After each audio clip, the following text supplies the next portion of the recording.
Hello, sister girl. It is June 22nd, 2023, and it's 2:44 p.m. I think. I don't know. I know my clock is off. But I'm on my way back to work. And my lunch was leftovers from last night's dinner that I made, and it was delicious. Delicioso. Isn't that Blue's Clues or something like that? Anyway, so today is very yesterday was the first day of summer, and today is the second day of summer, and it doesn't feel like it. It's so gloomy and it's so blah. I need the sun, my guy. Anyway, yesterday I got in my car and my radio was set on K-Love, and I only got the end of what they were discussing. The lady on the radio was talking about comparison, and she used the analogy of like someone's lawn, and that when you're comparing your lawn to theirs, it's either fake or that your season or the season that your lawn is in is just different than theirs. And I'm like, but it really depends on the perspective you're seeing their lawn from, because it doesn't mean that their lawn is fake. Like if their lawn, okay, you see how when, I've used it too, the grass ain't always green on the other side, or I've heard it. I don't think maybe I've said it a couple times in my entire life, but I've heard it many times, like the grass ain't always green on the other side. But what if it is? Let's use the analogy of a lawn. What if your neighbor's lawn is greener than yours? Doesn't mean that their lawn is fake just because your lawn isn't green, And anyway, so I obviously when I got home, I was then comparing. I'm like, my lawn looks nice and their lawn looks nice. And then I thought about how when Edison, cuts the grass, it complements my neighbor's lawn and vice versa. And sometimes, they do it on the same weekend because it's every 2 weeks during the summertime that we find ourselves cutting the grass. But when, let's say for example, this weekend we're due to cut the grass. But what if we have plans and we end up doing something, and we don't get to? So that's okay. And then our neighbors do. That's awesome. I'm glad that they were able to do it, and it makes their lawn look good. It doesn't mean that because our lawn looks a little bit differently than theirs, or because it's higher than theirs, doesn't mean that their lawn isn't nice. It is. It is nice. You know what I mean?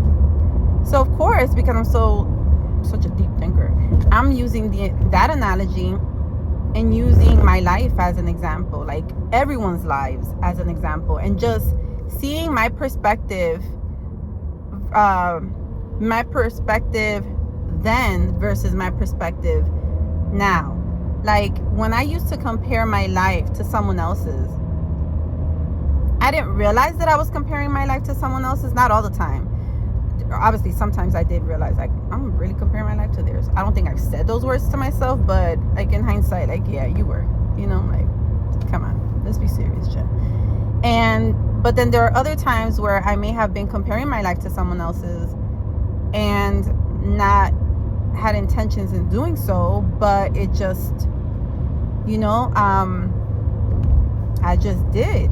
And it may have been because I was unhappy. Maybe I wasn't satisfied. Maybe I was jealous.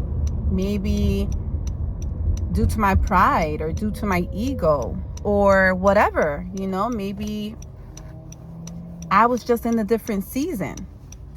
And so when you're not in a good space and then you're comparing your life, because there's a healthy way of comparing and then there's an unhealthy way of comparing. A healthy way of comparing could look differently for everyone, right? Like, I can be in a season, and I have found myself in these types of situations before, and even now, and I think that I will continue finding myself in situations like that, which I'm glad that I can have the perspective that I have now, and that I've had in the past too, but it hadn't always been that way, where I could have been challenged in certain areas of my life, and in those same areas someone else are not challenged, or they were challenged and they have come to a place where they're no longer challenged. Like, it's admirable. To me, it's admirable, it's inspiring, it's motivating, it's encouraging. But maybe at certain points I may have felt away because I was jealous. Maybe I was unhappy, and I'm like, man, like, why can't I get there? But in those moments, in hindsight, I should have looked within, which is what I've learned on this journey of prioritizing my relationship with myself. Because not only have I learned on what to do, I've learned on what not to do. I've learned on what I should be doing more of, and I've learned on what I should be doing less of, and what I should stop doing. And so that was one of the things that I learned to stop doing, is comparing in an unhealthy way. I don't know. I think it's just a natural thing to compare. But again, there's a healthy way of doing so, and then there's an unhealthy way. There's a toxic way of doing so, and then there's a not so toxic way of doing so, And I just believe that it really depends on the perspective that you're comparing from. And I started, it's a little slow at work today, so I started writing, because it's just my way it's my favorite way of expressing my thoughts, my emotions and stuff. And I wrote a lot of things, so I will be taking some time today, and it'll be part of my self-care, and also checking in again. And we'll be posting it on my blog. And not only will I have this video to go back to reflect on, but also my post on my blog to read. But of course, on my blog, it's going to be more in depth, because I feel like I am able to do so in writing than I do in words, like when I speak. But yeah, I think that there's nothing wrong with admiring someone else's life and being encouraged by it, and being hopeful that although your life may look differently than theirs, that if they can do it, you can do it. If God can do it in their lives, God can do it in your life. That if they're being disciplined, or they're being determined, or they are driven, or if they've put in the work, if they, like, the 3 words that I've chosen for the year is embrace, nurture, and rest. And I've put in the work. Like, I've put in the work in the last 2 years in prioritizing my relationship with myself. And it was very uncomfortable for me at first. It was very foreign. It felt very unnatural. I learned that in doing so, I had to set boundaries. So that made me feel guilty. As a people pleaser, I worried about what others would think of me. Would I be disappointing anyone? And my way of going about things can look differently than someone else. So, I've mentioned in my prior check-ins the difference of solitude and isolation. I think isolation gets me to a place where I become depressed, very down, where I'm shutting people out because I'm just down about whatever. Whereas in solitude, I'm choosing to take this time to distance myself from something, from someplace, from someone, because it's something that I feel is necessary for me. Not with any ill intent, not because I feel like it's necessary for me. It may not be necessary for someone else. Like maybe being out of solitude can be beneficial for someone, but for me, oftentimes being in solitude is helpful for me. But when that solitude then becomes into isolation, which it has turned into isolation sometimes, and then when I would realize, like, why am I feeling down? Why am I feeling depressed? It's not always the case that it's because I'm in isolation. But whenever I have those moments, I have to check in with myself and ask, like, okay, has this solitude turned into isolation, or is it time for me to, come out of this solitude and surround myself with other people that are healthy to be around, that are not going to make me feel worse, that are going to lift up my spirit, that are going to, because sometimes when you're on this journey, like, you get so focused and you're so serious, and well, for me, I'll speak for myself, I could get so serious and so like in this like tunnel vision that I lose sight on like, although I may claim that I'm being present, but am I really? Because am I enjoying myself all the time? I've learned that that's not always the case. And so when I find myself, feeling down, then in those moments of checking in with myself, I realize, like, okay, Jennifer, this solitude turned into isolation. Like, you're not really, like, you can be on this journey of, doing the work and, prioritizing yourself and stuff like that. But you also want to have fun. You can be around people and laugh and do fun things and watch whatever. I love to Edison makes fun of me. He's like, who would have ever known? My sister tells me all the time too. She was like, you surprise me with the things that you watch and the things that you enjoy doing or that interest you. Because like I could be so deep and watch like documentaries and different interviews, different podcasts, different YouTube videos, and like really, really be deep because I'm just a deep learner. Like I like surface level stuff or like short convos, like short talks. Is that short talks? Is that what it's called? Like I don't do well with those. But when I am, I just love, I don't know. It's just, there's a word for it, I'm sure. But that's just me. But then sometimes, like, in order for me to have some release from that, which is part of my self-care and resting, I watch pranks. And certain pranks, like some pranks are like, can be so like mean and so wicked and so like just evil. I don't like those. Not necessarily evil, but like so mean.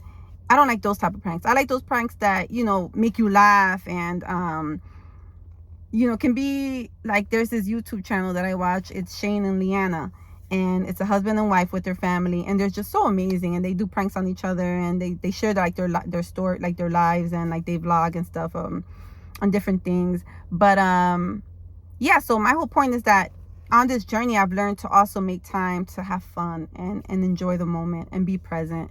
And sometimes in being present is not always so deep and so serious. Other times it is, but yeah, I think that I've put in the work, and if there was anyone who would, because only you know when you're comparing your life to someone else's. You don't know necessarily if someone else is comparing their life to yours unless they tell you.